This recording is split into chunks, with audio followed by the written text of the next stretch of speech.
बिस्मिल्लाहिर्रहमानिर्रहीम। HBR में मैंने एक आर्टिकल पढ़ा कि 7 ट्रिकी सिचुएशंस एट वर्क जिस पे रिस्पॉन्ड करना बाद दफ़ा मुश्किल हो जाता है और आपका दिमाग काम नहीं करता, और उसको उसने कहा एनालिसिस पैरालिसिस। तो उसमें उसने कुछ क्लूज़ दिए हैं कि अगर ऐसी लाइकली सिचुएशंस आपके साथ हों तो आप उसमें क्या कर सकते हैं।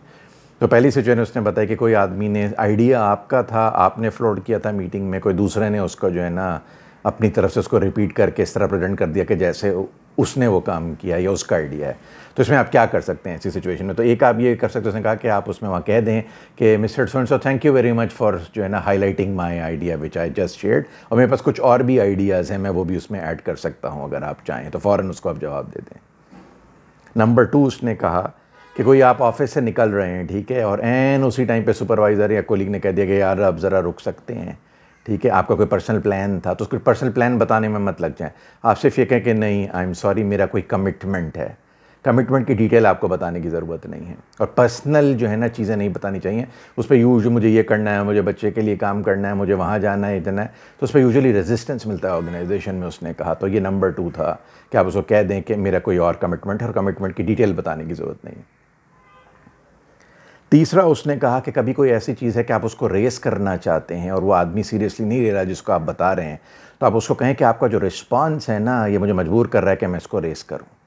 तो उससे जो आदमी आपको फर्स्ट जिसको रिस्पांस देना चाहिए, जो भी कंसर्न है जिसको आप रेस कर रहे हो, अगर वो नहीं कर रहा तो जब उसे कहेंगे ना कि your response has left me with no choice but to raise this issue, तो उससे जो है वो आप जो है this is a good response, और हो सकता है वो अलर्ट हो जाए और आपको वो जो है वो रिस्पॉन्स करे। कोई भी ऐसा काम हो गया नंबर 4 क्या हो गया जो आप नहीं चाहते थे हो, या आपको कंसिडर नहीं किया, या आपका इनपुट नहीं लिया, तो आप ये ज़रूर बताएं कि नहीं मेरा तो ये आइडिया नहीं था, या मेरी प्रेफरेंस तो ये नहीं थी, तो आप ये उसको बताएं। ये नंबर 4 था। बाद दफ़ा आपका कोई बहुत ही मोहसिन है, इंपॉर्टेंट आदमी जो आपके लिए बड़ी हेल्प करता है, लेकिन कोई ऐसी उसने काम कर दिया जो बड़ा ही गलत हो गया है, तो आप ये कहेंगे कि सर आप हमेशा तो करते हैं मेरे, लेकिन अभी जो काम आपने किया है ना दिस इज़ नॉट गुड, ये आपने सही नहीं किया। तो उससे भी आपकी वो उसकी ओवरऑल जो उसने आपको सपोर्ट किया वो ज़ाया नहीं जाता, लेकिन जो गलत बात उसने अभी कर दी है वो एड्रेस हो जाती है। सो दिस वॉज नंबर 5, ठीक है। बाद दफ़ा जब आपको किसी से डिफ़िकल्ट कन्वर्सेशन करनी है, कोई नेगेटिव फीडबैक देना है कोई, तो आप कहें कि भाई बाद दफ़ा ऐसी कन्वर्सेशंस हो जाती हैं, और मैं भी जब जूनियर था या तो कोई ऐसा मेरे कोई सीनियर आया था और उसने मुझसे डिफ़िकल्ट बात की थी, और मैं हर आदमी लर्निंग प्रोसेस से गुजरता है, तो वो मेलो डाउन हो जाएगा जब किसी से आपने डिफ़िकल्ट कॉन्वर्जेसन करनी है। तो उसको जब ये बताएंगे ना मैं भी इस प्रोसेस से गुजर रहा हूँ, तो उससे आसानी हो जाएगी, ठीक है।